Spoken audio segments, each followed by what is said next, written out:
ಸರಿ, ನೀವೇ ನೋಡ್ರೆ.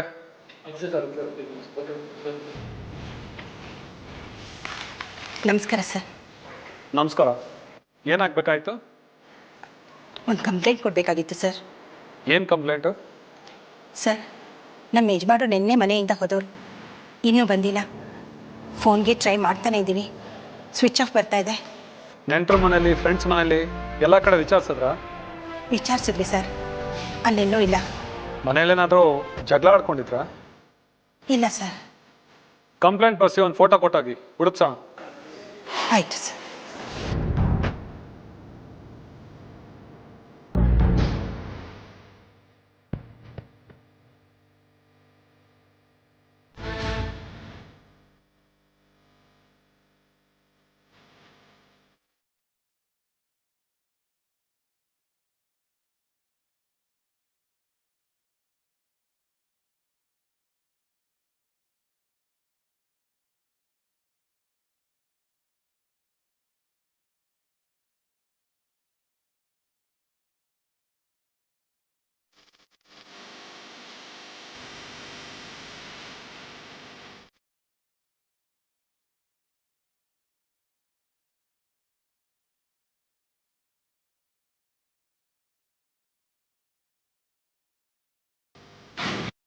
ನಮಸ್ಕಾರ. ಕ್ರೈಮ್ ಫೈಲ್ನ ಮತ್ತೊಂದು ವಿಭಿನ್ನ ಸಂಚಿಕೆಗೆ ತಮಗೆಲ್ಲ ಸ್ವಾಗತ. ಪ್ರತಿ ವರ್ಷ ರಾಜ್ಯದಲ್ಲಿ ಸಾವಿರಾರು ಮಿಸ್ಸಿಂಗ್ ಕೇಸ್ಗಳು ದಾಖಲಾಗುತ್ತವೆ. ಪೊಲೀಸ್ ಇಲಾಖೆಯ ಅಂಕಿ ಅಂಶಗಳ ಪ್ರಕಾರ 1 ವರ್ಷದ ಅವಧಿಯಲ್ಲಿ ರಾಜ್ಯದ ವಿವಿಧ ಪೊಲೀಸ್ ಠಾಣೆಗಳಲ್ಲಿ ದಾಖಲಾಗುವಂಥ ಒಟ್ಟಾರೆ ಪ್ರಕರಣಗಳಲ್ಲಿ 2% ಮಿಸ್ಸಿಂಗ್ ಕೇಸ್ಗಳಾಗಿರುತ್ತವೆ.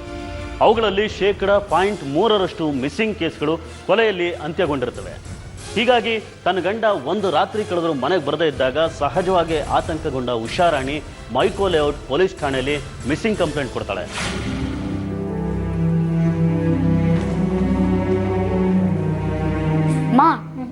ಅಮ್ಮ,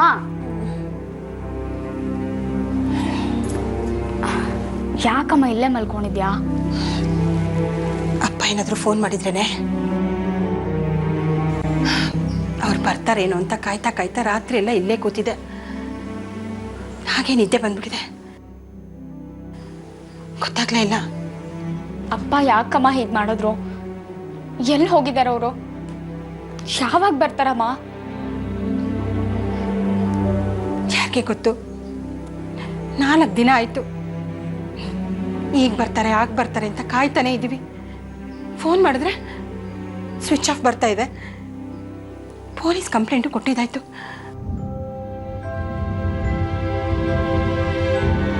ಏನ್ ಮಾಡೋದು ಅಂತಾನೆ ತೋಚ್ತಾ ಇಲ್ಲ ಕಣೆ ನಂಗೆ.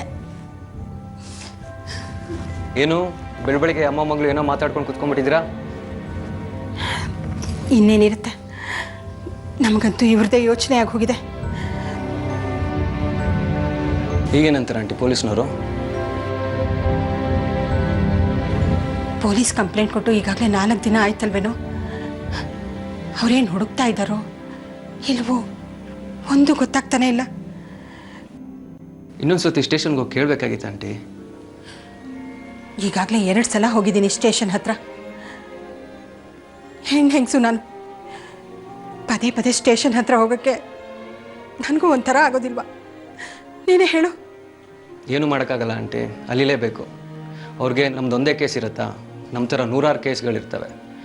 ಸೊ ನೀವು ಇನ್ನೊಂದ್ಸತಿ ಹೋಗಿ ಬರೋದೇ ಒಳ್ಳೆಯದು.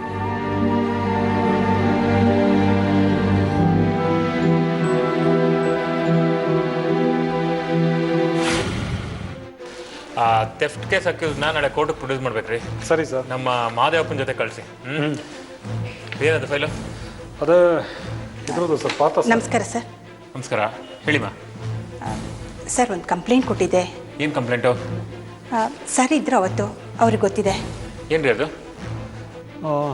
ಅದೇ ಮಿಸ್ಸಿಂಗ್ ಕೇಸ್ ಅಲ್ವಾ? ಹೌದು ಸರ್. ಮುನಿರಾಜು ಅಂತ ನಮ್ಮ ಯಜಮಾನ್ರು, ಅವರಿನ್ನೂ ಬಂದಿಲ್ಲ ಸರ್. ಏನಾದರೂ ವಿಷಯ ಗೊತ್ತಾಯ್ತಾ ಸರ್? ಏನು ಕೆಲಸ ಮಾಡ್ತಿದ್ರು? ಸಣ್ಣ ಪುಟ್ಟ ಬಿಸ್ನೆಸ್ ಮಾಡ್ತಾಯಿದ್ರು ಸರ್. ರಿಟೇಲರ್ಸ್ಗೆ ಪ್ಲಾಸ್ಟಿಕ್ ಐಟಮ್ಸ್ನ, ಹೋಮ್ ಅಪ್ಲೈನ್ಸಸ್ನ ಸಪ್ಲೈ ಮಾಡ್ತಾಯಿದ್ರು. ಬಿಸ್ನೆಸ್ ಮೇಲೆ ಎಲ್ಲಾದರೂ ಊರು ಬಿಟ್ಟು ಹೋಗಿರ್ಬೋದು? ಇಲ್ಲ ಸರ್, ಹಾಗೇನಿರಲ್ಲ. ಹಾಗೇನಾದರೂ ಹೋಗೋದಿದ್ರೆ ಮನೇಲಿ ಹೇಳ್ಬಿಟ್ಟೆ ಹೋಗೋರು. ಈ ಕುಡಿಯೋ ಚಟ ಅಥವಾ ಏನಾದರೂ ಚಟಗಳಿತ್ತ ಅವ್ರಿಗೆ? ಸರ್, ಕುಡಿತಾ ಇದ್ರು, ಆದರೆ ಜಾಸ್ತಿ ಅಲ್ಲ. ವಾರಕ್ಕೆ 1-2 ಸಲ ಫ್ರೆಂಡ್ಸ್ ಜೊತೆ ಪಾರ್ಟಿ ಮಾಡ್ತಾಯಿದ್ರು. ಆಯಿತು, ಹುಡುಕ್ಸೋಣ. ನೀವು ಹೋಗಿ ಬನ್ನಿ. ದಯವಿಟ್ಟು ಆದಷ್ಟು ಬೇಗ ಹುಡುಕ್ಸಿ ಸರ್. ಹೇಳಿದ್ವಲ್ಲಮ್ಮ, ಹುಡುಕ್ತೀವಿ ಅಂತ. ಹೊರಡಿ. ನಮಸ್ತೆ sir. Harassment case sir. Statements ಎಲ್ಲ ರೆಕಾರ್ಡ್ ಮಾಡ್ಕೊಂಡಿದ್ದೀವಿ. ಅದು ಇಲ್ಲ ಸರ್, ಅವರು ಇದಾಗಿಲ್ಲ ಇನ್ನು. ನಮಸ್ಕಾರ. ಯಾರಮ್ಮ, ಏನಾಗಬೇಕಾಗಿತ್ತು? ಅದು ನನ್ನ ಗಂಡ ಮಿಸ್ ಆಗಿದ್ದಾರೆ ಅಂತ ಮಿಸ್ಸಿಂಗ್ ಕಂಪ್ಲೇಂಟ್ ಕೊಟ್ಟಿದ್ದೆ. ಏನಾಯಿತು ಅಂತ ಗೊತ್ತಾಗಲಿಲ್ಲ. ಕಂಪ್ಲೇಂಟ್ ಕೊಟ್ಟ ತಕ್ಷಣ ಸಿಗ್ಬಿಡ್ತಾರಾ? ನಾಯಕ್, ಏನು ಇವ್ರ ಕೇಸು? ಸರ್ ಹುಡುಕಿಸ್ತಾ ಇದೀವಿ ಸರ್. ಹುಡುಕ್ಸ್ತಾ ಇದಾರಲ್ಲಮ್ಮ, ನೀವೇನು ಹೋಗಿ ಸಿಕ್ಕ ತಕ್ಷಣ ಹೇಳಿ ಕಳಿಸ್ತೀವಿ. ಅದು ಹಾಗಲ್ಲ ಸರ್. ಅವ್ರ ಮನೆ ಕಡೆಯವರೆಲ್ಲ ತುಂಬ ವಿಚಾರಿಸ್ತಾ ಇದ್ದಾರೆ. ನನಗೂ ತುಂಬ ಗಾಬರಿ ಆಗ್ತಾ ಇದೆ. ಕಂಪ್ಲೇಂಟ್ ಕೊಟ್ಟು ತುಂಬ ದಿನಗಳಾಯಿತು. ನೋಡಮ್ಮ, ಮಿಸ್ಸಿಂಗ್ ಕೇಸ್ ದಿನಕ್ಕೆ ಬೇಕಾದಷ್ಟು ಬರ್ತಾ ಇರ್ತೇವೆ. ನಿಮ್ಮ ಗಂಡನ ಮಾತ್ರ ಹುಡುಕೋಕ್ಕಾಗತ್ತಾ? ಬೇರೆ ಕೇಸ್ ನೋಡಬೇಕಲ್ಲ. ನಾವು ಖಂಡಿತ ನಿಮ್ಮ ಗಂಡನ ಹುಡುಕೊಡ್ತೀವಿ. ಹೋಗ್ಬನ್ನಿ.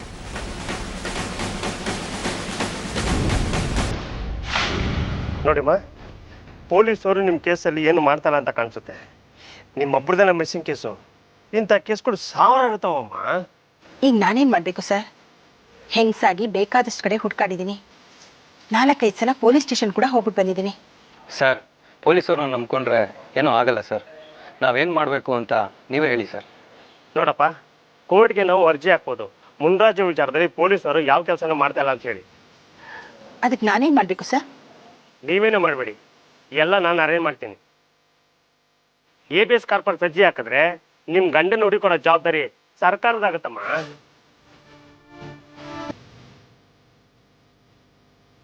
ಆಗ್ಲಾರು ನೋಡೋಣ ನಿನ್ನ ಗಂಡ ಸಿಗ್ಬೋದಾ ಅಂತ.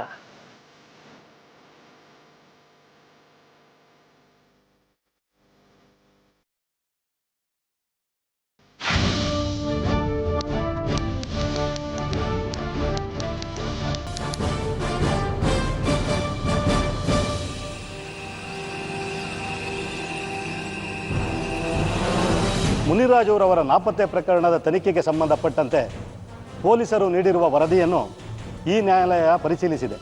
ಮಹಾಸ್ವಾಮಿ, ಮುನ್ರಾಜ್ ಅವರ ನಾಪತ್ತೆ ಪ್ರಕರಣದಲ್ಲಿ ಪೊಲೀಸರು ಸಾಕಷ್ಟು ತನಿಖೆ ಮಾಡಿದ್ದಾರೆ.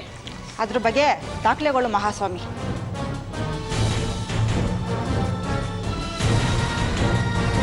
ಅದಕ್ಕೆ ಉಷಾರಾಣಿಯವರು ಅವ್ರ ಗಂಡನ ಹುಡ್ಕೊಡೋದಕ್ಕೆ ABS ಕಾರ್ಪಸ್ ಅರ್ಜಿನ ಹಾಕ್ತಾ ಇದ್ರು ಮಹಾಸ್ವಾಮಿ.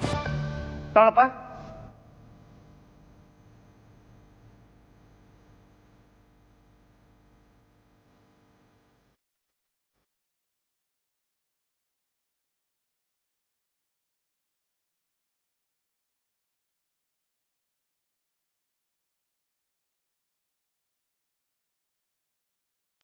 ಈ ತನಿಖೆಯಲ್ಲಿ ಪೊಲೀಸರ ವಿಳಂಬ ಕಂಡುಬಂದಿರುವುದರಿಂದ ಉಷಾರಾಣಿಯವರ ABS ಕಾರ್ಪಸ್ ಅರ್ಜಿಯ ಮೇರೆಗೆ ಘನ ನ್ಯಾಯಾಲಯವು ಪೊಲೀಸರಿಗೆ ಈ ತನಿಖೆಯನ್ನು ಚುರುಕುಗೊಳಿಸಿ 1 ತಿಂಗಳೊಳಗಾಗಿ ವರದಿಯನ್ನು ನೀಡಬೇಕೆಂದು ಈ ನ್ಯಾಯಾಲಯ ಆದೇಶಿಸುತ್ತಿದೆ.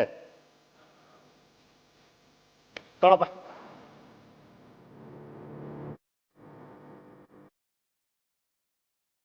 ತನ್ನ ಗಂಡ ನಾಪತ್ತೆಯಾಗಿ ಸುಮಾರು 1 ತಿಂಗಳು ಕಳೆದರೂ ಯಾವುದೇ ಸುಳಿವು ಕೂಡ ಸಿಗೋದಿಲ್ಲ. ಪೊಲೀಸ್ ಠಾಣೆಗೆ ಪದೇ ಪದೇ ಸುತ್ತಿದ್ರೂ ಅಧಿಕಾರಿಗಳಿಂದ ಸಕಾರಾತ್ಮಕ ಉತ್ತರ ದೊರೆಯೋದಿಲ್ಲ.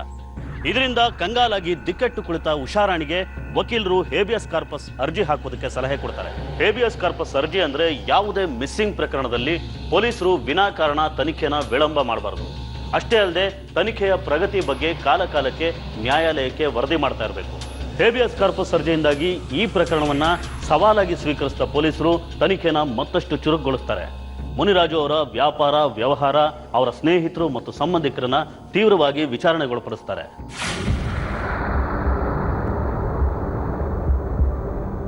ಮುನ್ಸಮೆ ನನ್ನ ಕಾರಣೆ ಆಗಿ 1 ತಿಂಗಳಾಗಿದೆಯಲ್ರಿ. ಅವನ ಹೆಂಡತಿ ಉಷಾರಾಣಿ ಅನ್ನೋಳು ಕಂಪ್ಲೇಂಟ್ ಕೊಟ್ಟು 1 ತಿಂಗಳಾಗಿದೆ. ನನ್ನ ಗಂಡನ ಹುಡ್ಕೊಡಿ ಅಂತ ಉಷಾರಾಣಿ ಅವರು ಕೋರ್ಟ್ನಲ್ಲಿ ABS ಕಾರ್ಪಸ್ ಅರ್ಜಿ ಹಾಕೊಂಡಿದ್ದಾರೆ. ಇನ್ನೊಂದು ತಿಂಗಳಲ್ಲಿ ಮುನ್ಸಮಿದ ನಾವು ಕೋರ್ಟ್ಗೆ ಪ್ರೊಡ್ಯೂಸ್ ಮಾಡಬೇಕು. ಅದರ ಬಗ್ಗೆ ಸಾಕಷ್ಟು ವರ್ಕೌಟ್ ಮಾಡಿದ್ದೀವಿ ಸರ್. ಅನುಮಾನವನ್ನೆಲ್ಲ ಕರೆಸಿ ವಿಚಾರಿಸಿದ್ದೀವಿ. ಇನ್ನೂ ಇನ್ವೆಸ್ಟಿಗೇಷನ್ ನಡೀತಾ ಇದೆ ಸರ್. ಇನ್ನೊಂದು ಸರಿ ಕೋರ್ಟ್ನಲ್ಲಿ ಚೀಮಾ ರೆಸ್ಪಾನ್ಸ್ ಮಾಡ್ಕೋಬೇಡ್ರಿ. ಯಾರು ಎನ್ಕ್ವೈರಿ ಮಾಡ್ಬೇಕು ಎಲ್ಲರನ್ನೂ ಮಾಡಿರಿ. ಆದಷ್ಟು ಬೇಗ ಈ ಕೇಸ್ ಮುಗಿಬೇಕು ಅಷ್ಟೇ. Okay sir.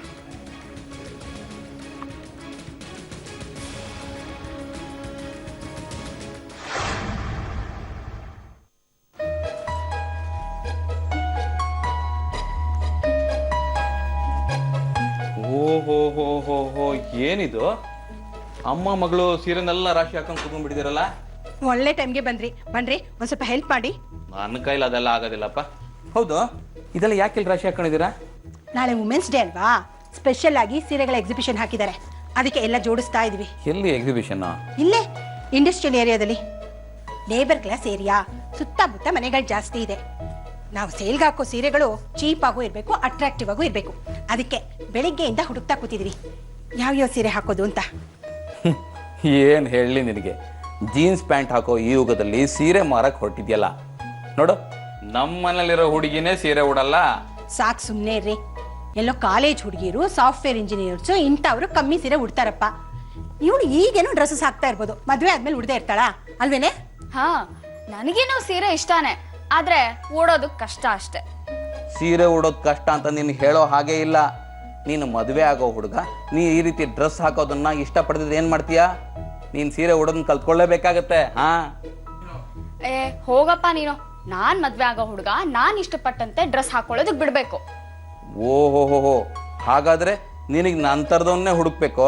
ಹಾ, ಈಗ ನಾನು ನಿನ್ನ ಅಮ್ಮ ಹೇಳ್ದಂಗೆ ಕೇಳ್ಕೊಂಡಿದ್ದೀನಿಲ್ಲ ಆ ಥರ. ಹಾ ಹ್ಞೂ ಮತ್ತೆ. ಸುಮ್ಮನೆ ರೀ, ಸಾಕು. ಯಾರಾದ್ರೂ ಕೇಳಿಸ್ಕೊಂಡ್ರೆ ನಿಜ ಅನ್ಕೊಂಡ್ಬಿಡ್ಬೇಕಷ್ಟೇ. ನೋಡ್ತಾ ಇರು, ನನ್ನ ಮಗಳಿಗೆ ಎಂತ ಗಂಡು ಹುಡುಕ್ತೀನಿ ಅಂತ. ನೋಡ್ತೀನಿ ಅದೆಂತ ರಾಜ್ಕುಮಾರ್ ಅಂತ ಅಂದ್ಬಿಡ್ತೀರಾ ಅಂತ. ಬೇಗ ಜೋಡ್ಸೆ, ಇನ್ನೊಂದು 4 ಸೀರೆ ಇದೆ ತಂದ್ಬಿಡ್ತೀನಿ. ನೀನು 3 ಹೊತ್ತು ಟಿವಿ ನೋಡ್ಕೊಂಡು ಒಂದ್ ಸ್ವಲ್ಪ ಸಹಾಯ ಮಾಡಕ್ಕಾಗಲ್ವಾ ನಿಂಗೆ? ಹೋಗಮ್ಮ ಸುಮ್ಮನೆ ನೀನು. ಅಯ್ಯೋ, ಇದಕ್ಕೆ ಏನ್ ಕಮ್ಮಿ ಇಲ್ಲ.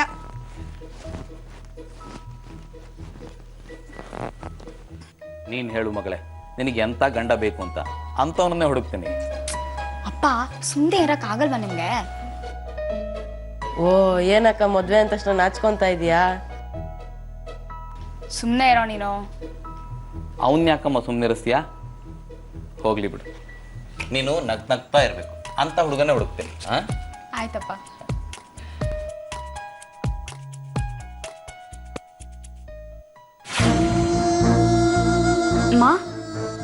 ಮಾ ಊಟ ಮಾಡೋಣ ಬನ್ನಿ ಮಾ.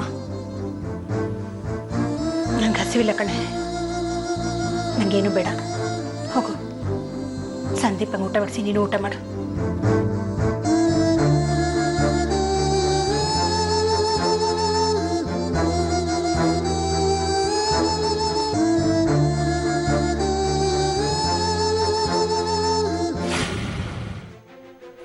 ಮಿಸ್ಟರ್ ನಾಯಕ್, ಕಮಿಷನರ್ ಫೋನ್ ಮಾಡಿದ್ರು.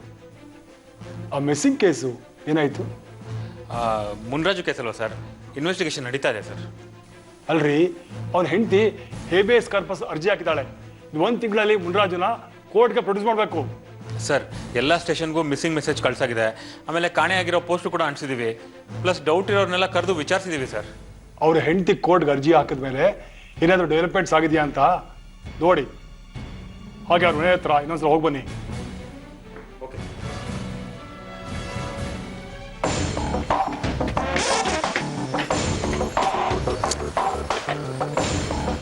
ನಮಸ್ಕಾರ. ನಮಸ್ಕಾರ ಸರ್. ನಮ್ಮ ಯಜಮಾನ್ರ ವಿಷಯ ಏನಾದರೂ ಗೊತ್ತಾಯ್ತಾ ಸರ್? ಇನ್ನೂ ಏನು ಸುಳಿವು ಸಿಕ್ಕಿಲ್ಲ. ನಾವು ಪ್ರಯತ್ನ ಪಡ್ತಾ ಇದ್ದೀವಿ. ನಿಮ್ಮಿಂದ ಕೆಲವು ಮಾಹಿತಿ ಬೇಕಾಗಿತ್ತು. ಕೇಳಿ ಸರ್. ನಿಮ್ಮ ಸಂಸಾರದಲ್ಲಿ ಯಾವುದಾದ್ರು ವಿಷಯಕ್ಕೆ ಜಗಳ ಏನಾರು ಆಗಿತ್ತಾ? ಜಗಳ ಅಂಥದ್ದೇನೂ ಇಲ್ಲ ಸರ್, ನಾವೆಲ್ಲ ಚೆನ್ನಾಗೇ ಇದ್ವಿ.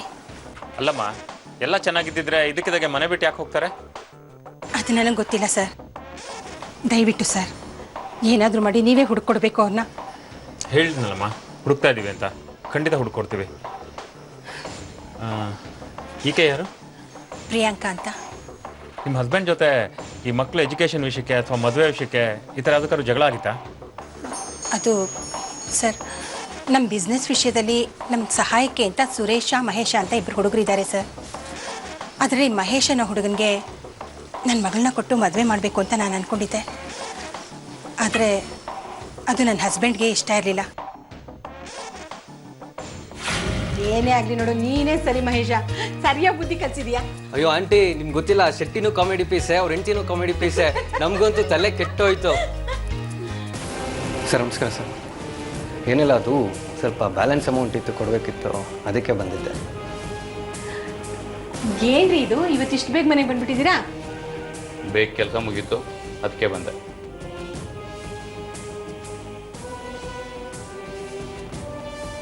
ಆಂಟಿ ಅಂಕಲ್ಗೆ ಯಾಕೋ ನಾವು ಬಂದಿರೋದು ಇಷ್ಟ ಇಲ್ಲ ಅನಿಸುತ್ತೆ. ನಾವಿನ್ನು ಬರೋದಾ? ಶೆಟ್ಟಿದೊಂದು ಬ್ಯಾಲೆನ್ಸ್ ಅಮೌಂಟ್ ಇದೆ, ಅದು ಇಸ್ಕೊಟ್ಬಿಡ್ತೀನಿ ಅಷ್ಟೇ. ಬರೋದಾ? ಬರಲ್ಲ ಪ್ರಿಯಾ? ಬಾ ಸುರೇಶ್.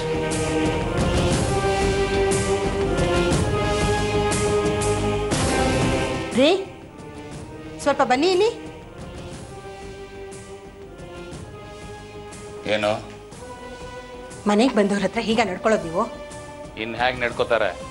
ನಿನ್ನ ವ್ಯವಹಾರ ಎಲ್ಲ ಆಚೆ ಇಟ್ಕೊಂತ ಹೇಳಿದ್ದೆ ತಾನೆ? ಕಲೆಕ್ಟ್ ಮಾಡಿದ ಅಮೌಂಟು ತುಂಬ ಜಾಸ್ತಿ ಇತ್ತು ರೀ. ಅದನ್ನು ಹೊರಗಡೆ ಹೋಗಿ ಇಸ್ಕೊಳಕ್ ಆಗಲ್ಲ, ಸೇಫ್ಟಿ ಇರಲ್ಲ. ಅದಕ್ಕೆ ಮನೆಗೆ ಬಂದು ಕೊಟ್ಬಿಟ್ಟು ಹೋಗಿ ಅಂತ ಹೇಳಿದೆ. ತಪ್ಪೇನು? ಸರಿನೋ ತಪ್ಪೋ? ಇದು ಸಂಪ್ರದಾಯಸ್ಥರ ಮನೆ. ಇಲ್ಲಿಗೆಲ್ಲ ಪುಂಡು ಪೋಖ್ರಿಗಳು ಬಂದು ನನ್ನ ನೆಮ್ಮದಿ ಹಾಳು ಮಾಡೋದು ನನಗೆ ಇಷ್ಟ ಆಗಲ್ಲ, ತಿಳ್ಕೊ.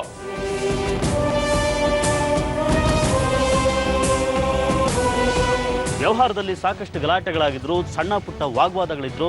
ಅವ್ಯಾವು ಮುನಿರಾಜುನ ನಾಪತ್ತೆ ಮಾಡುವಷ್ಟು ಅಥವಾ ಕೊಲೆ ಮಾಡುವಷ್ಟು ಬಲವಾಗಿರೋದಿಲ್ಲ. ಅಷ್ಟೆಲ್ಲ ವಿಚಾರಣೆ ಮಾಡಿದ್ರು ಪೊಲೀಸರಿಗೆ ಮುನಿರಾಜುವಿನ ನಾಪತ್ತೆ ಬಗ್ಗೆ ಯಾವುದೇ ಸುಳಿವು ಸಿಗೋದಿಲ್ಲ. ಉಷಾರಾಣಿಯ ಸೀರೆ ವ್ಯಾಪಾರದಲ್ಲಿ ಸಹಾಯ ಮಾಡ್ತಾ ಇದ್ದ ಮಹೇಶ್ ಪದೇ ಪದೇ ಉಷಾರಾಣಿಯ ಮನೆಗೆ ಬರ್ತಾ ಇದ್ದಿದ್ದರಿಂದ ಸಹಜವಾಗಿ ಸಲಿಗೆ ಹೆಚ್ಚಾಗಿ ಉಷಾರಾಣಿಯ ಮಗಳು ಪ್ರಿಯಾಂಕನ ಗುಟ್ಟಾಗಿ ಪ್ರೀತಿಸೋದಕ್ಕೆ ಶುರು ಮಾಡ್ತಾನೆ. ಈ ವಿಚಾರವಾಗಿ ಮುನಿರಾಜು ಮತ್ತು ಉಷಾರಾಣಿ ಮಧ್ಯೆ ಆಗಾಗ ಜಗಳ ಆಗ್ತಾ ಇರುತ್ತೆ.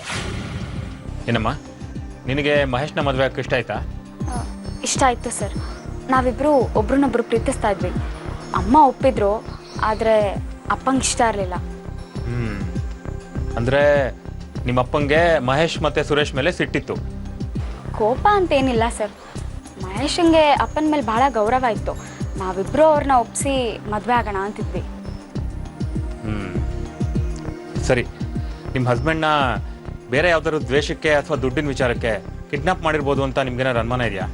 ಇಲ್ಲ ಸರ್, ಇವ್ರಿಗೆ ಯಾರ ಮೇಲೂ ದ್ವೇಷ ಇರಲಿಲ್ಲ. ಆದರೆ ನನಗೊಂದಿಬ್ಬರ ಮೇಲೆ ಅನುಮಾನ ಇದೆ. ಇವರು ಒಂದ್ಸಲ ಮನೆಗೆ ಬಂದು ಅವರಿಬ್ಬರ ಬಗ್ಗೆ ಕೆಲವೊಂದು ವಿಷಯಗಳನ್ನ ಹೇಳಿದರು.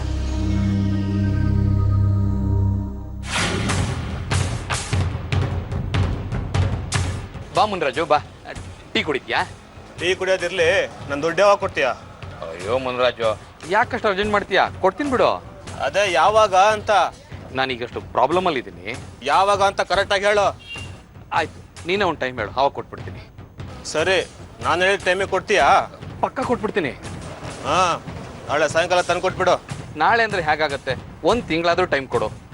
ಅಲ್ಲ, ನೀನು ಹೆಂಡತಿ ಚೀಟಿ ವ್ಯವಹಾರ ಮಾಡ್ಕೊಂಡು ಲಕ್ಷಾಂತರ ರೂಪಾಯಿ ದುಡ್ಡು ಮಾಡ್ತಾ ಇದ್ದಾಳೆ.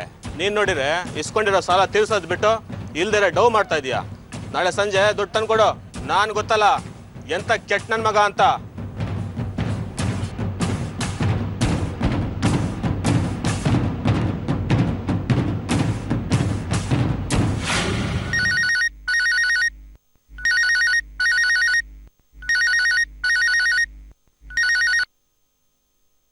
ಹಲೋ, ಏನಮ್ಮ, ನನ್ನ ಹೆಂಡತಿ ಚೀಟಿ ದುಡ್ಡು 2 ವಾರ ಕಟ್ಟೋದು ಲೇಟ್ ಆಗಿದ್ದಕ್ಕೆ ಹುಡುಗನ ಮನೆ ಹತ್ರ ಕಳಿಸಿದ್ಯಾ? ಯಾಕೆ? ತಿಂಗಳು ಸರಿಯಾಗಿ ಚೀಟಿ ದುಡ್ಡು ಕಟ್ಟಿದಿದ್ರೆ ನಾನು ಯಾಕೆ ಹುಡುಗರನ್ನ ಕಳಿಸ್ತಿದ್ದೆ? ಕೇಳಿ ಕೇಳಿ ಸಾಕಾಯ್ತು ನನಗೂ. 4 ತಿಂಗಳಾಗಿದೆ ನಿನ್ನ ಹೆಂಡತಿ ಚೀಟಿ ದುಡ್ಡು ಕಟ್ಟಿ. ಚೀಟಿ ವ್ಯವಹಾರ ಮಾಡಿ ಅಷ್ಟು ದುಡ್ಡು ಮನೆ ಕಟ್ಕೊಂಡಿದ್ಯಾ? ಒಂದು 50-60 ಸಾವಿರ ರೂಪಾಯಿ ಅಡ್ಜಸ್ಟ್ ಮಾಡ್ಕೊಳಕ್ಕಾಗಲ್ವಾ? ಅದೆಲ್ಲ ನಿನಗೆ ಬೇಕಾಗಿಲ್ಲ. ನಾನು ದುಡ್ದಿದ್ದೀನಿ, ನನಗೆ ಬೇಕಾದ ಹಾಗೆ ಮನೆ ಕಟ್ಕೊಂಡಿದ್ದೀನಿ. ಕರೆಕ್ಟಾಗಿ ಚೀಟಿ ದುಡ್ಡನ್ನ ತೊಗೊಂಬಂದು ಕಟ್ಟಕ್ಕೆ ಹೇಳು. ಕರೆಕ್ಟಾಗಿ ತಿಂಗಳು ಕಟ್ಟಬೇಕು ಅಂದರೆ ಹೆಂಗಾಗುತ್ತೆ? ನಮ್ಮದು ಏನೇನೋ ವ್ಯವಹಾರಗಳು ಇರುತ್ತಪ್ಪ. ನಾಲ್ಗೆ ಬಿಗಿ ಹಿಡಿದು ಮಾತಾಡು. 1 ಲಕ್ಷ ರೂಪಾಯಿ ತೊಗೊಂಡು ಮಜಾ ಮಾಡುವಾಗ ಆ ದುಡ್ಡು ಯಾರ್ದು ಅಂತ ಗೊತ್ತಾಗ್ಲಿಲ್ವಾ ನಿಮಗೆ? ಏನು ಸದ್ಯಕ್ಕಂತೂ ನಿಂಗೆ ದುಡ್ಡು ಕೊಡೋಕ್ಕಾಗಲ್ಲ. ನಿನ್ನ ಚೀಟಿ ದುಡ್ಡನ್ನ ವ್ಯವಹಾರಕ್ಕೆ ಹಾಕ್ಕೊಂಡಿದ್ದೀನಿ. ಲಾಭ ಬಂದರೆ ನೋಡೋಣ. ನಿನ್ನ ಲಾಭ ನಷ್ಟ ಕಟ್ಕೊಂಡು ನಾನೇನು ಮಾಡಲಿ? ನನ್ನ ಹತ್ರ ಚೀಟಿ ಕಟ್ತಾ ಇರೋರೆಲ್ಲ ಬಂದು ನನ್ನನ್ನು ದುಡ್ಡು ಕೇಳ್ತಾರೆ. ಅವ್ರಿಗೆಲ್ಲ ನಾನೇನು ಉತ್ತರ ಕೊಡಲಿ? ಮರ್ಯಾದೆಗೆ ದುಡ್ಡು ತೊಗೊಂಬಂದು ಕಟ್ಟಕ್ಕೆ ಹೇಳು ನಿನ್ನ ಹೆಂಡತಿಗೆ. ನೀನು ಬಂದು ನಮ್ಮ ಹತ್ರ ದುಡ್ಡು ಕೇಳಿದ್ರೆ ಕೊಡ್ತಾ ಇದ್ನೋ ಏನೋ. ಈ ಶೆಟ್ಟಿ ಮನೆಗೆ ಹುಡುಗರು ಕಳಿಸಿದ್ಯಲ್ಲ ನೀನು, 1 ನಯಾ ಪೈಸಾ ಕೊಡಲ್ಲ. ಅದೇನು ಮಾಡ್ತೀಯ ಮಾಡ್ಕೊ ನೀನು.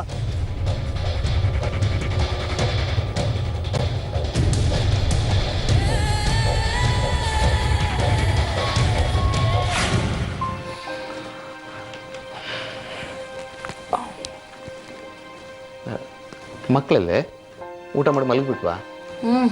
ಮಲ್ಕೊಂಡ್ರು. ಯಾಕೆ ಒಂಥರ ಇದೆಯಾ?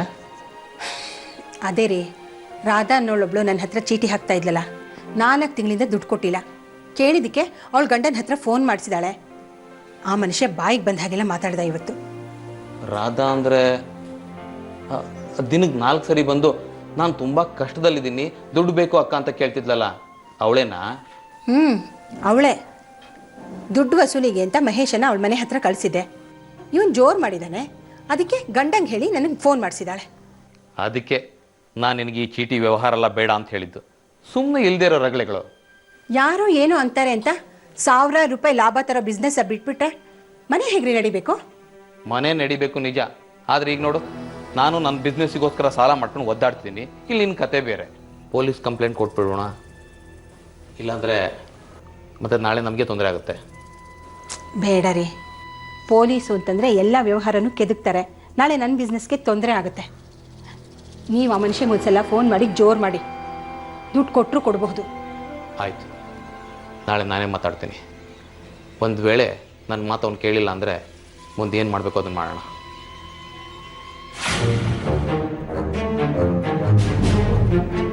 ಫೋನೇ ಎತ್ತಲ್ಲ ಬಡ್ಡಿ ಮಗ. ದುಡ್ಡು ಕೊಡ್ಬೇಕಂದ್ರೂ ಫೋನ್ ಎತ್ತೋದೇ ಇಲ್ಲ ನೋಡು. ಇನ್ನೊಂದ್ಸಲ ಟ್ರೈ ಮಾಡಿ ಸರ್.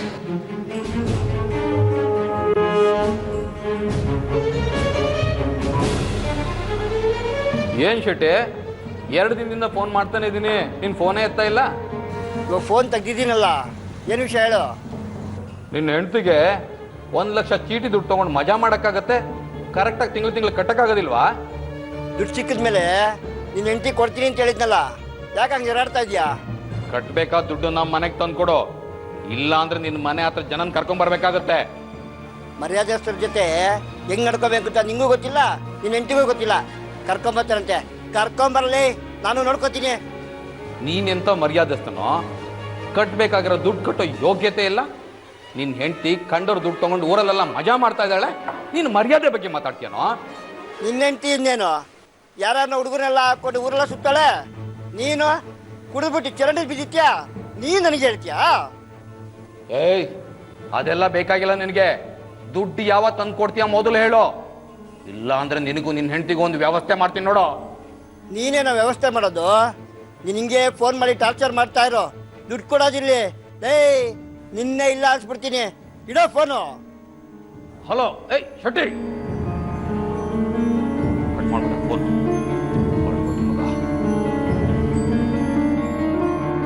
ಸರಿ, ನಾವು ಅವ್ರನ್ನ ವಿಚಾರಿಸ್ತೀವಿ.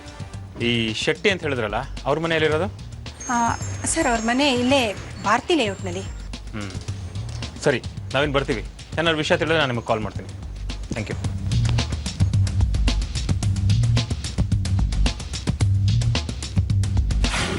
ಸರ್, ಈ ಮಹೇಶ ಅನ್ನೋನು ಮುನ್ರಾಜು ಮಗಳು ಪ್ರಿಯಾಂಕನ ಪ್ರೀತಿಸಿದ್ದಾನೆ. ಮಹೇಶ ಮತ್ತು ಅವನ ಫ್ರೆಂಡ್ ಸುರೇಶ ಇವರಿಬ್ರು ಉಷಾರಣಿಗೆ ಚೀಟಿ ವ್ಯವಹಾರದಲ್ಲಿ ಹೆಲ್ಪ್ ಮಾಡ್ತಾರೆ. ಆದರೆ ಮುನ್ರಾಜುಗೆ ಮಹೇಶನ್ ಕಂಡ್ರೆ ಆಗ್ತಿರಲಿಲ್ಲ ಸರ್. ನಾಯಕ್ ಮದುವೆ ಮಾಡ್ಕೊಡೋದಕ್ಕೆ ಒಪ್ಕೊಳ್ಳಿಲ್ಲ ಅಂತ ಮಹೇಶ ಏನಾದರೂ ಮುನ್ರಾಜುನ ಕಿಡ್ನಾಪ್ ಮಾಡಿಸಿರ್ಬೋದಾ? ಸರ್ ನಮಸ್ಕಾರ ಸರ್. ಯಾರು ಇವರು? ಸರ್ ಸೆಲ್ವಂ ಅಂತ ಸರ್, ಮುನ್ರಾಜಿಗೆ ಕೊಲೆ ಬೆದರಿಕೆ ಹಾಕಿದ್ದು ಇವರೇ ಸರ್. ಏನ್ರಿ ನಿಮಗೂ ಮುನ್ರಾಜುಗೂ ಇದ್ದ ವ್ಯವಹಾರ? ಸರ್, ಮುನ್ರಾಜು ನಮ್ಮ ಹತ್ರ ಬಡ್ಡಿ ದುಡ್ಡು ತಗೊಂಡಿದೆ ಸರ್. ದುಡ್ಡು ವಾಪಸ್ ಕೊಡು ಅಂತ ಪದೇ ಪದೇ ಅವನ್ನ ಪೀಡಿಸ್ತಾ ಇದ್ದಂತೆ? ಇಲ್ಲ ಸರ್, ಸಂಜೆ ಒಳಗಡೆ ದುಡ್ಡು ಕೊಡು ಅಂತ ಹೇಳಿದ್ದೆ ಸರ್. ಕಿಡ್ನಾಪ್ ಏನು ಮಾಡಿಸಿಲ್ಲ ಸರ್. ನೀನು ಕಿಡ್ನಾಪ್ ಮಾಡಿದೆ, ಇನ್ನೇನು ಮಾಡಿಸ್ತಾರೆ? ಕೊಟ್ಟರು ದುಡ್ಡು ವಾಪಸ್ ಕೊಡಲಿಲ್ಲ ಅಂತ ನೀನೇ ಮಾಡಿಸಿರೋದು, ನಿಜ ಹೇಳು. ನಾನು ಹೇಳಿದ್ನಲ್ಲ ಸರ್, ನಾನು ಕೊಟ್ಟಿದ್ದ ದುಡ್ಡು ವಾಪಸ್ ಕೇಳಿದೆ ಸರ್. ನಾನು ಕಿಡ್ನಾಪ್ ಮಾಡಿಸಿಲ್ಲ ಸರ್. ಎಷ್ಟು ನಾಯಕ್, ನಿನ್ನ ಸ್ಟೇಟ್ಮೆಂಟ್ ತೊಗೊಂಡು ಕಳಿಸಿ. ಹೇಳಿ ಕಳಿಸಿದ್ರೆ ತಕ್ಷಣ ಸ್ಟೇಷನ್ ಬರಬೇಕು. ಹಾಂ ಸರಿ. ಹಾಂ. ಏನ್ರಿ ಶೆಟ್ಟಿ, ಮುನ್ಸ್ವಾಮಿಗೆ ಬೆದರಿಕೆ ಹಾಕಿದ್ರಂತೆ? ಸರ್, ಬೆದರಿಕೆ ಏನಿಲ್ಲ ಸರ್, ಚೀಟಿ ದುಡ್ಡು ಕೊಡಬೇಕಾಗಿತ್ತು, 1-2 ಸಲ ಲೇಟಾಗಿ ಕೊಡ್ತೀನಿ ಅಂತ ಹೇಳಿದ್ದೆ ಸರ್, ಅಷ್ಟೇ. ಈ ಕಥೆ ಎಲ್ಲ ಬೇಡ ಶೆಟ್ರೆ. ಉಷಾರಾಣಿ ಅವ್ರು ದುಡ್ಡು ಕೇಳಿದಾಗ ನಾನು ದುಡ್ಡು ಕೊಡೋದೇ ಇಲ್ಲ, ಅದೇನು ಮಾಡ್ಕೋ ಹೋಗೋ ಅಂದಿದ್ರಂತೆ. ಅಲ್ಲ ಸರ್, ಆ ಅಮ್ಮ ಮನೆ ಹತ್ರ ಹುಡುಗನ ಕಳಿಸಿ ಗಲಾಟೆ ಮಾಡಿಸಿದ್ರು, ಸರಿನಾ ಸರ್? ಆ ಕೋಪದಲ್ಲಿ ನಾನು ದುಡ್ಡು ಕೊಡಲ್ಲ ಅಂತ ಹೇಳಿದ್ದೆ. ಹಂಗೆ ಅಂದ್ಬಿಟ್ಟು ದುಡ್ಡು ಕೊಡ್ದಿರೇ ಇರೋಕ್ಕಾಗತ್ತಾ ಸರ್? ಕೊಡ್ತಾ ಇದ್ದೆ. ಅದೆಲ್ಲ ಬಿಡಿ, ಆ ಮುನ್ಸ್ವಾಮಿನ ಕಿಡ್ನಾಪ್ ಮಾಡಿ ಎಲ್ಲಿಟ್ಟಿದ್ದೀರಾ? ಆ ಮುನ್ಸ್ವಾಮಿ ನಾನಾಗ ಸರ್ ಕಿಡ್ನಾಪ್ ಮಾಡಲಿ? ಅದನ್ನ ನೀವು ಹೇಳಬೇಕು, ನಮ್ಮನ್ನ ಯಾಕೆ ಕೇಳ್ತೀರಾ? ಸರ್, ಬಿಸ್ನೆಸ್ಸಲ್ಲಿ ನನಗೆ ಸ್ವಲ್ಪ ಲಾಸ್ ಆಗಿತ್ತು, ದುಡ್ಡಿನ ವಿಷಯದಲ್ಲಿ ನಮಗೂ ಅವ್ರಿಗೂ ಸ್ವಲ್ಪ ಜಗಳ ಆಗಿತ್ತು ಸರ್. ಹಂಗೆ ಅಂದ್ಬಿಟ್ಟು ನಾನು ಕಿಡ್ನಾಪ್ ಮಾಡೋಕ್ಕಾಗತ್ತೆ ಸರ್? ಆ ಮುನ್ಸ್ವಾಮಿ ಬಗ್ಗೆ ನನಗೇನು ಗೊತ್ತಿಲ್ಲ ಸರ್. ಚೆನ್ನಾಗಿ ಕತೆ ಹೇಳ್ತೀರಾ. ಕರೆದಾಗ ಸ್ಟೇಷನ್ಗೆ ಬರಬೇಕು. ಆಯ್ತು ಸರ್. ಬರಲಿಲ್ಲ ಅಂದರೆ ಅರೆಸ್ಟ್ ವಾರೆಂಟ್ ಬರುತ್ತೆ, ಹುಷಾರು. ಸರಿ ಸರ್.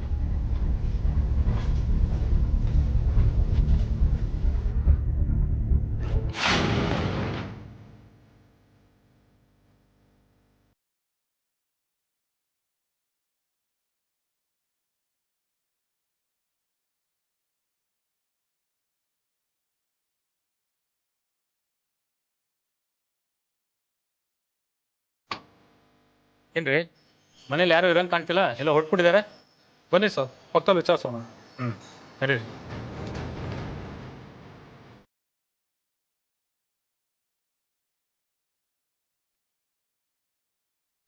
ಏನಪ್ಪ ಮನೆ ಬೀಗ ಹಾಕಿದ್ಯಲ್ಲ, ಅವ್ರೆಲ್ಲ ಹೋದ್ರೆ ಏನಾರು ಗೊತ್ತಾ? ಗೊತ್ತಿಲ್ಲ ಸರ್. ಮೊನ್ನೆ ರಾತ್ರಿ ಯಾರೋ ಇಬ್ರು ಬಂದಿದ್ರು ಸರ್. ಮಕ್ಕಳನ್ನ ಅವ್ರನ್ನ ಕರ್ಕೊಂಡು ಕಾರಲ್ಲಿ ಹೋದ್ರು ಸರ್. ಕಾರಲ್ಲಿ ಕರ್ಕೊಂಡು ಹೋದ್ರಾ? ಸರ್ ನಮಸ್ಕಾರ ಸರ್. ನಮಸ್ಕಾರ ಸರ್ ನನ್ನ ಹೆಸರು ಮಹೇಶ್ ಅಂತ ಏನೋ ಬರಕ್ಕೆ ಹೇಳಿದ್ರಂತಲ್ಲ ಸರ್. ಯಾವ ಮಹೇಶಪ್ಪ ನೀನು? ಸರ್ ಅದೇ ಸರ್, ಮುನ್ರಾಜು ಅವರು ಮಿಸ್ ಆಗಿದ್ದಾರೆ ಅಂತ ಕಂಪ್ಲೇಂಟ್ ಕೊಟ್ಟಿದ್ರಲ್ಲ ಸರ್, ಉಷಾರಾಣಿ ಅಂತ, ಅವ್ರ ಕಡೆ ಒಂದು ಸರ್. ಓ, ಹುಷಾರಾಣಿ ಕಡೆವನ ನೀನು? ಏನು ಸಿಕ್ಕಿದ್ರಾ ಮುನ್ರಾಜು? ಅದೇನೋ ಗೊತ್ತಿಲ್ಲ ಸರ್, ನೀವೇನೋ ಸ್ಟೇಷನ್ಗೆ ಬರಕ್ಕೆ ಹೇಳಿದ್ರಂತೆ, ಅದಕ್ಕೆ ಬಂದೆ. ಅದೇಪ್ಪ, ಆ ಮುನ್ರಾಜು ಮಗಳನ್ನ ನೀನು ಪ್ರೀತಿಸ್ತಾ ಇದ್ದಂತೆ, ಅದು ಅವ್ರಿಗೆ ಇಷ್ಟ ಇರಲಿಲ್ವಂತೆ. ಆ ದ್ವೇಷಕ್ಕೆ ನೀನೇನಾದ್ರು ಮಾಡಿದೆ ಹೇಗೆ? ಇಲ್ಲ ಸರ್, ನಾನು ಪ್ರಿಯಾಂಕಾ ಪ್ರೀತಿಸ್ತಾ ಇದ್ವಿ, ಅದು ಅವ್ರ ಅಪ್ಪಂಗೆ ಇಷ್ಟ ಇರಲಿಲ್ಲ ಸರ್.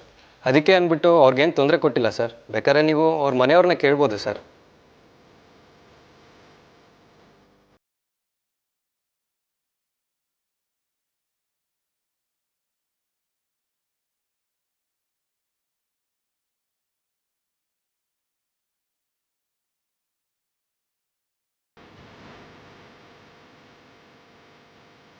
ತನ್ನ ಮಗಳನ್ನು ಮಹೇಶನ್ಗೆ ಕೊಟ್ಟು ಮದುವೆ ಮಾಡಿದ್ರೆ ತನ್ನ ವ್ಯವಹಾರಕ್ಕೂ ಅನುಕೂಲ ಆಗುತ್ತೆ ಅಂತ ಉಷಾರಾಣಿ ಲೆಕ್ಕಾಚಾರ ಹಾಕಿರ್ತಾಳೆ. ಆದರೆ ಇದು ಮುನಿರಾಜುಗೆ ಇಷ್ಟ ಇರೋದಿಲ್ಲ. ಮಹೇಶನ್ಗೆ ತನ್ನ ಪ್ರೀತಿಗೆ ಅಡ್ಡಿಪಡಿಸ್ತಾ ಇರೋ ಮುನಿರಾಜು ಮೇಲೆ ದ್ವೇಷ ಇದ್ರೂ ಅದು ಅವನನ್ನು ನಾಪತ್ತೆ ಮಾಡುವಷ್ಟಾಗಲಿ ಅಥವಾ ಕೊಲೆ ಮಾಡುವಷ್ಟಾಗಲಿ ಬಲವಾಗಿರೋದಿಲ್ಲ. ಪೊಲೀಸರು ಮುನಿರಾಜುವಿನ ಆಸ್ತಿ, ವ್ಯವಹಾರ ಮತ್ತು ಬೇರೆ ಬೇರೆ ದೃಷ್ಟಿಕೋನಗಳಿಂದ ತನಿಖೆಯನ್ನು ಮುಂದುವರಿಸಿದ್ರು ಯಾವುದೇ ಸುಳಿವು ಸಿಗೋದಿಲ್ಲ. ಕೊನೆಗೆ ಪೊಲೀಸರು ತಮಗೆ ಅನುಮಾನ ಇದ್ದವರೆಲ್ಲರ ಫೋನ್ ಕಾಲ್ ಲಿಸ್ಟ್ ತೆಗೆಸ್ತಾರೆ. ಆಗ ಈ ಪ್ರಕರಣಕ್ಕೆ, ಈ ತನಿಖೆಗೆ ಒಂದು ಮಹತ್ವದ ಸುಳಿವು ಸಿಗುತ್ತೆ. ಮೊದಲು ಮುನ್ರಾಜ್ ಫ್ಯಾಮಿಲಿ ಎಲ್ಲಿದ್ದಾರೆ ಅಂತ ಪತ್ತೆ ಹಚ್ಚಿರಿ. ಸರ್, ಮುನ್ರಾಜು ಮಿಸ್ಸಿಂಗ್ ಕೇಸ್ದು ಕಾಲ್ ಡೀಟೇಲ್ ಸರ್.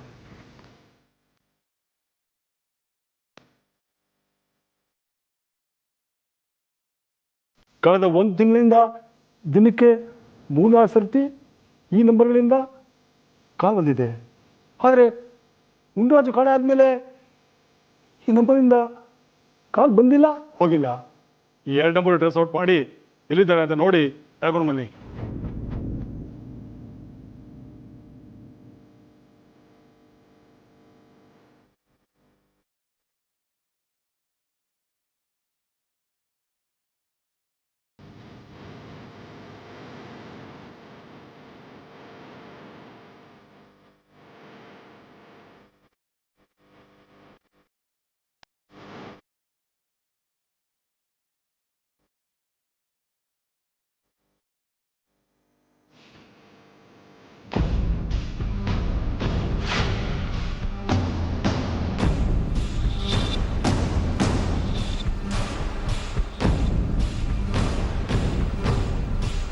ಬನ್ನಿ ಸರ್, ಕೂತ್ಕೊಳ್ಳಿ. ಇರಲಿ, ಪರವಾಗಿಲ್ಲ.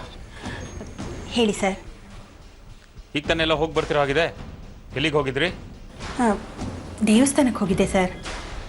ಇವ್ರು ಬೇಗ ಮನೆಗೆ ಬರಲಿ ಅಂತ ಹರಕೆ ಹೊತ್ಕೊಂಡಿದ್ದೆ, ಅದನ್ನು ತೀರ್ಸೋದಕ್ಕೆ ಅಂತ ಹೋಗಿದ್ದೆ. ಏನಾದರೂ ವಿಷಯ ಗೊತ್ತಾಯ್ತಾ ಸರ್?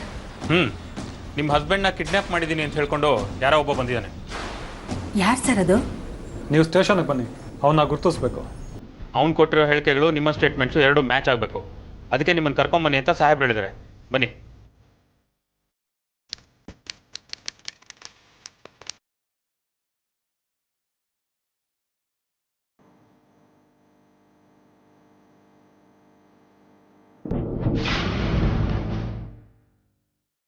ಸರ್, ಹುಷಾರಾಣಿ. ಓ, ಉಷಾರಾಣಿಯವರು ಎಲ್ಲಿ ಹೋಗಿದ್ರಿ ಮೇಡಮ್ 3 ದಿವಸದಿಂದ? ದೇವಸ್ಥಾನಕ್ಕೆ ಹೋಗಿದ್ದೆ ಸರ್. ಯಾವ ದೇವಸ್ಥಾನಕ್ಕೆ? ಗೋಕರ್ಣಕ್ಕೆ ಹೋಗಿದ್ದೆ. ಅದೇನು ಈ ಟೈಮಲ್ಲಿ ದೇವಸ್ಥಾನ? ಅದು ಹರಕೆ ತೀರ್ಸೋಕ್ಕೆ ಅಂತ ಹೋಗಿದ್ದೆ ಸರ್. ಸಿಕ್ಕಿದ್ರೆ ನಮ್ಮ ಯಜಮಾನ್ರು ಹರಕೆ ತೀರ್ಸೋದಕ್ಕೆ?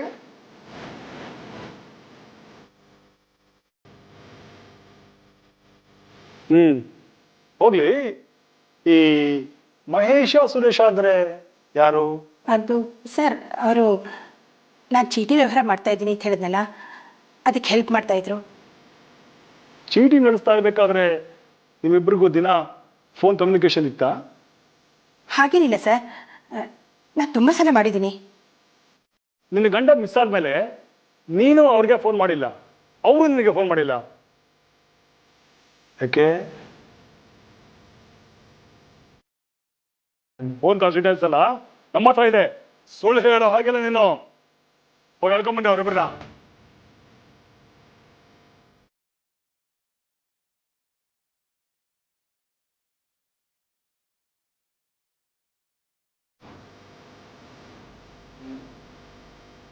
ನೋಡಮ್ಮ, ಅವರಿಬ್ಬರಿಗೂ ಚೆನ್ನಾಗಿ ವರ್ಕ್ ಆಗಿದೆ, ನಿಜ ಬಾಯ್ ಬಿಟ್ಟಿದ್ದಾರೆ. ನೀನೇನಾದರೂ ಬಾಯ್ ಬಿಡಲಿಲ್ಲ ಅಂದರೆ ನಿನಗೂ ಇದೇ ಗತಿ ಆಗುತ್ತೆ. ಏನು ಹೇಳ್ತೀಯ?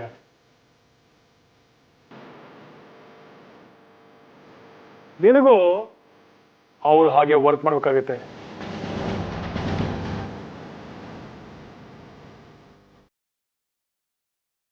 ಸುಮ್ಮನೆ ಟೈಮ್ ವೇಸ್ಟ್ ಮಾಡಬೇಡಮ್ಮ, ನಮಗೆ ಟೈಮ್ ಇಲ್ಲ. ಅದೇನು ನಡೀತು ಅಂತ ಎಲ್ಲ ಒಪ್ಕೊಂಡ್ಬಿಡು.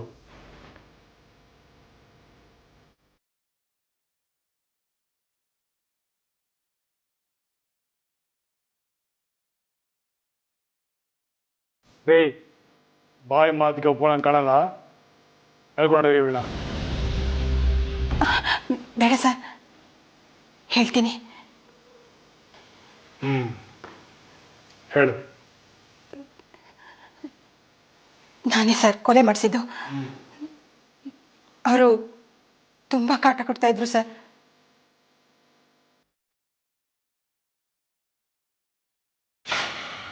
ನೀನು ಇಲ್ಲದೆ ಇದ್ದಿದ್ರೆ ದುಡ್ಡಿನ ವ್ಯವಹಾರ ಎಲ್ಲ ತುಂಬ ಕಷ್ಟ ಆಗೋಗ್ತಿತ್ತು ಕಣ.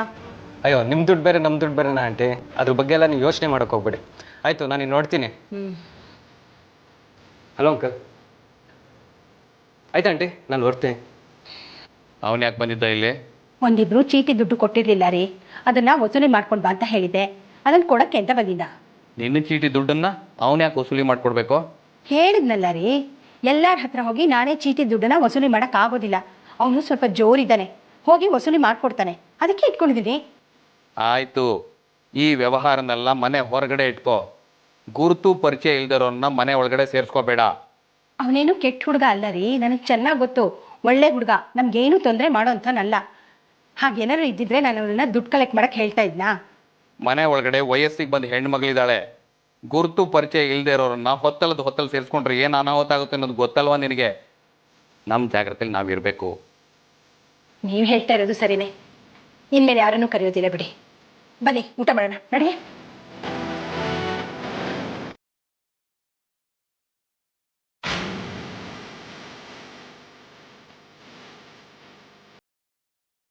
ನಿಮ್ಮ ಹತ್ರ ಒಂದು ವಿಷಯ ಮಾತಾಡಬೇಕಾಗಿತ್ತು.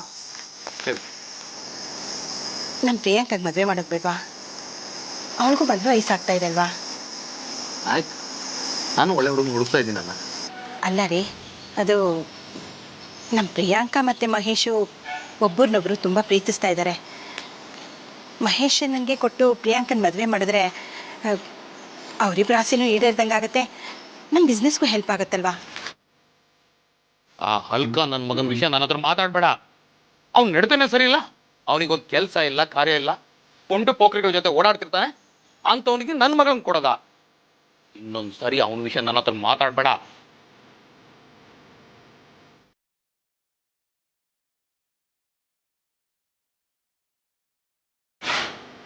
ಅದಕ್ಕೆ ನಾನು ಹೇಳಿದ್ದು, ನಾನು ಆ ಕೆಲಸ ಆಗಲೇಬೇಕು. ಅಯ್ಯೋ ಆಂಟಿ, ಬನ್ನಿ ಆಂಟಿ, ನಿಮಗಿಲ್ಲ ಅನ್ನೋಕ್ಕಾಗತ್ತಾ? ನಿಮಗೆ ಮಾಡಿಸ್ಕೊಡೋಣ ಬನ್ನಿ. ಇದಕ್ಕೆಲ್ಲ ಏನೂ ಕಮ್ಮಿ ಇಲ್ಲ, ಶುದ್ಧತೆ ಅಲ್ಲೇ ನೀನು. ಇವನನ್ನ ಮನೆಗೆ ಸೇರಿಸ್ಬೇಡ ಅಂತ ನಾನು ನಿನಗೆ ಹೇಳಿದ್ದೆ ತಾನೆ? ನಿಮ್ಮ ವ್ಯವಹಾರ ಏನಿದ್ರು ಹೊರಗಡೆನೆ ಇಟ್ಕೋಬೇಕು ಅಂತ ನಾನು ನಿನಗೆ ಹೇಳಿದ್ದೆ ಅಲ್ವಾ? ನೀನು ಹೇಳ್ದಂಗೆಲ್ಲ ಕೇಳ್ಕೊಂಡಿರೋಕ್ಕಾಗಲ್ಲ ನನಗೆ. ನೀನು ಆಡೋ ಆಟಗಳನ್ನ ನೋಡ್ಕೊಂಡು ನನಗೂ ಸುಮ್ಮನೆ ಇರೋಕ್ಕಾಗಲ್ಲ.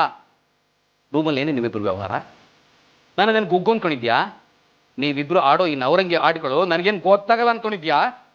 ನೀನು ಆಡೋ ನವರಂಗಿ ಆಟಗಳನ್ನ ನೋಡ್ಕೊಂಡು ನನಗೆ ಸುಮ್ಮನೆ ಇರೋಕ್ಕಾಗಲ್ಲ. ಯಾಕೆ ಅಂಕಲ್, ಏನೇನೋ ಮಾತಾಡ್ತಿದ್ದೀರಾ? ಏಯ್, ನೀನು ಬಾಯಿ ಮುಚ್ಚು. ಯಾವ ಸೀಮೆ ಅಂಕಲ್ ನಾನು ನಿನಗೆ? ನಮ್ಮ ಮನೇಲಿ, ನಮ್ಮ ಬೆಡ್ರೂಮಲ್ಲಿ ನಿಂದೇನೋ ಕೆಲಸ? ನಿನ್ನನ್ನು ಹೊಡೆದು ಸಾಯ್ಸೋಕೆ ಮುಂಚೆ ಇಲ್ಲಿಂದ ಹೊರಟೋಗ್ತಿರೋ. ರೀ, ಏನೋ ದೊಡ್ಡವರು ಅಂತ ಮರ್ಯಾದೆ ಕೊಟ್ರಿ, ಯಾಕೆ ಏನೇನೋ ಮಾತಾಡ್ತಿದ್ದೀರಾ? ಆಂಟಿ ಮುಖ ನೋಡ್ಕೊಂಡು ಸುಮ್ಮನಿದ್ದೀನಿ, ಇಲ್ಲ ಅಂದ್ರೆ ಅಷ್ಟೇ. ಏನೋ ಮಾಡ್ತೀಯಾ? ಏನೋ ಮಾಡ್ತೀಯಾ? ಏನೋ ಮಾಡ್ತೀಯಾ?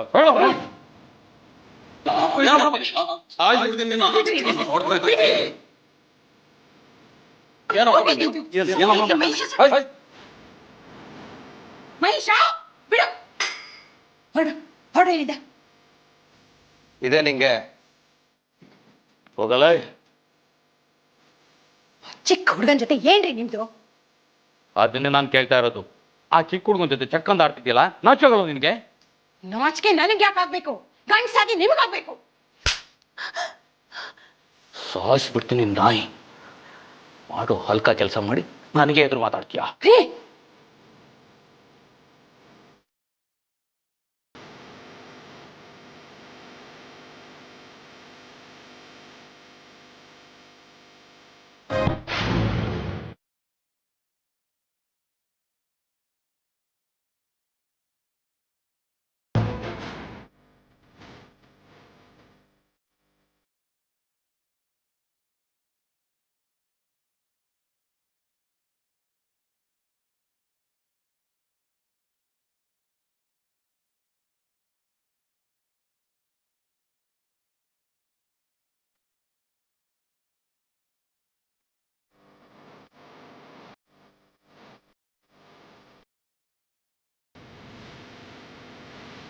ನನ್ನನ್ನು ಕೇಳಿದೆ ಮಕ್ಕಳನ್ನ ಯಾಕೆ ಕಳ್ಸಕ್ಕೆ ಹೋದಿಯೇ? ಅಜ್ಜಿ ನೋಡ್ಬೇಕು ಅಂತ ಹಠ ಮಾಡ್ತಾ ಇದ್ರು ರೀ. ಬರ್ತಾರೆ ಬಿಡಿ. ತಗೊಳ್ಳಿ, ಇದನ್ನು ಕುಡಿದ್ಬಿಟ್ಟು ಮಲ್ಕೊಳ್ಳಿ.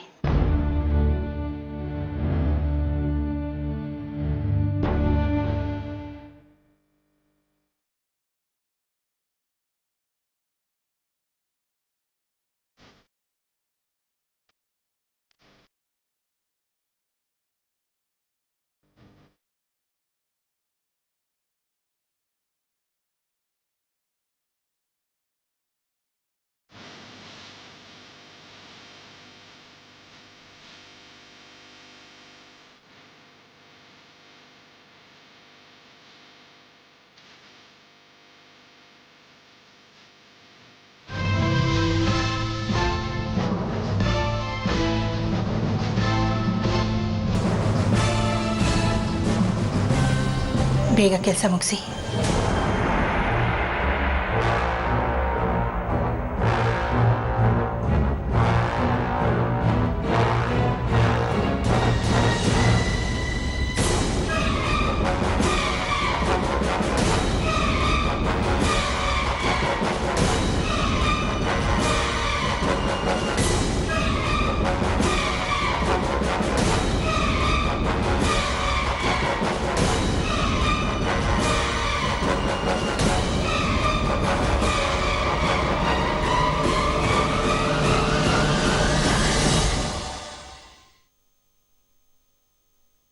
ಬಾಡಿ ನಿಂತ್ಕೊಳ್ಳಿ.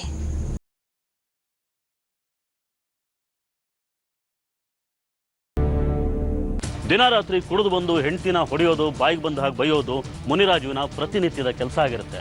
ಅಷ್ಟೇ ಅಲ್ಲದೆ ಉಷಾರಾಣಿಗೆ ತನ್ನ ಮಗಳ ಪ್ರೇಮಿ ಮಹೇಶನ ಜೊತೆ ಅನೈತಿಕ ಸಂಬಂಧ ಇರುತ್ತೆ.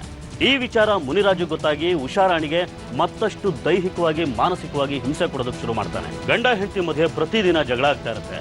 ಪ್ರತಿದಿನದ ಗಲಾಟೆಗಳು ಮತ್ತು ಮುನಿರಾಜುವಿನ ವರ್ತನೆಯಿಂದ ಬೇಸತ್ತಿದ ಉಷಾರಾಣಿ ಮಹೇಶ್ ಮತ್ತು ತನ್ನ ಇನ್ನೊಬ್ಬ ಸಹಾಯಕ ಸುರೇಶ್ ಸಹಾಯ ಪಡೆದು ಒಂದು ಕೊಲೆ ಸಂಚು ರೂಪಿಸಿ ಅದರಲ್ಲಿ ಯಶಸ್ವಿ ಕೂಡ ಆಗ್ತಾಳೆ. ಮಹೇಶನ ಜೊತೆ ನನ್ನ ಮಗಳ ಮದುವೆ ಮಾಡಿಸಿದ್ರೆ ಬಿಸ್ನೆಸ್ಗೆ ಹೆಲ್ಪ್ ಆಗುತ್ತೆ ಅಂತ ನಾನು ಯೋಚನೆ ಮಾಡಿದ್ದೆ. ಆದರೆ ಅವರು ಅದನ್ನು ಬೇಡ ಅಂತ ಇದ್ರು. ಅದಕ್ಕೆ ಕೊಲೆ ಮಾಡಿಸ್ಬಿಟ್ಟೆ ಸರ್. ಅಲ್ಲಮ್ಮ, ಯಾವುದೋ ಸಿಲ್ಲಿ ಕಾರಣಕ್ಕೋಸ್ಕರ ಕಟ್ಕೊಂಡಿರೋ ಗಂಡನ್ನೇ ಕೊಲೆ ಮಾಡಿಸಿದೆಯಲ್ಲ, ಮುಂದೆ ನಿನ್ನ ಮಕ್ಕಳ ಗತಿ ಏನಾಗುತ್ತೆ ಅಂತ ಸ್ವಲ್ಪ ಆದರೂ ಯೋಚನೆ ಮಾಡಿದೀಯಾ?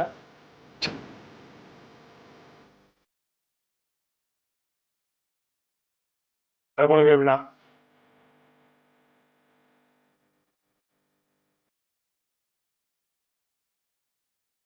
ತನ್ನ ಮೇಲೆ ಯಾವುದೇ ರೀತಿಯ ಅನುಮಾನ ಸಂಶಯ ಬರದೇ ಇರಲಿ ಅಂತ ಕೊಲೆ ಮಾಡಿದ ಮಾರನೇ ದಿನಾನೇ ಮಿಸ್ಸಿಂಗ್ ಕಂಪ್ಲೇಂಟ್ ಕೊಡ್ತಾಳೆ. ಅದು ಸಾಲದು ಅನ್ನೋ ಹಾಗೆ ಹೇಬಿಯಸ್ ಕಾರ್ಪಸ್ ಅರ್ಜಿ ಕೂಡ ಹಾಕ್ತಾಳೆ. ಅದೇ ಅವಳಿಗೆ ಮುಳುವಾಗಿ ಈಗ ಪರಪ್ಪನ ಅಗ್ರಹಾರ ಸೇರಿದ್ದಾಳೆ. ಈ ಪ್ರಕರಣದಲ್ಲಿ ನ್ಯಾಯಾಲಯ ಕೂಡ ಹೇಬಿಯಸ್ ಕಾರ್ಪಸ್ ಅರ್ಜಿಯ ದುರುಪಯೋಗದ ಬಗ್ಗೆ ಬೆಳಕು ಚೆಲ್ಲಿದೆ. ಒಂದು ಒಳ್ಳೆ ಉದ್ದೇಶಕ್ಕೋಸ್ಕರ ಇರೋ ಕಾನೂನನ್ನ ಪಾತಕಿಗಳು ಹೇಗೆ ತಮ್ಮ ಅನುಕೂಲಕ್ಕೆ ತಕ್ಕ ಹಾಗೆ ಬಳಸ್ಕೋತಾರೆ ಅನ್ನೋದಕ್ಕೆ ಈ ಪ್ರಕರಣ ಒಂದು ತಾಜಾ ಉದಾಹರಣೆ. ಅಪರಾಧಿಗಳು ಎಷ್ಟೇ ಬುದ್ಧಿವಂತರಾದರೂ ಕಾನೂನಿನ ಕಣ್ಣಿಗೆ ಮಣ್ಣೆರ್ಚೋದಕ್ಕೆ ಸಾಧ್ಯ ಇಲ್ಲ. ತಪ್ಪು ಮಾಡಿದವರು ಒಂದಲ್ಲ ಒಂದಿನ ಸಿಕ್ ಬೀಳ್ತಾರೆ ಅಂತ ಹೇಳ್ತಾ ಇವತ್ತಿನ ಸಂಚಿಕೆನ ಇಲ್ಲಿಗೆ ಮುಗಿಸ್ತಾ ಇದ್ದೀವಿ. ಮುಂದಿನ ಸಂಚಿಕೆಯಲ್ಲಿ ಮತ್ತೊಂದು ವಿಭಿನ್ನ ಕುತೂಹಲಕಾರಿ ಸತ್ಯಕಥೆಯೊಂದಿಗೆ ಮತ್ತೆ ನಿಮ್ಮ ಮುಂದೆ ಬರ್ತೀವಿ. ನಾವು ಕತೆ ಹೇಳ್ತೀವಿ, ನೀವು ಎಚ್ಚರವಾಗಿರಿ.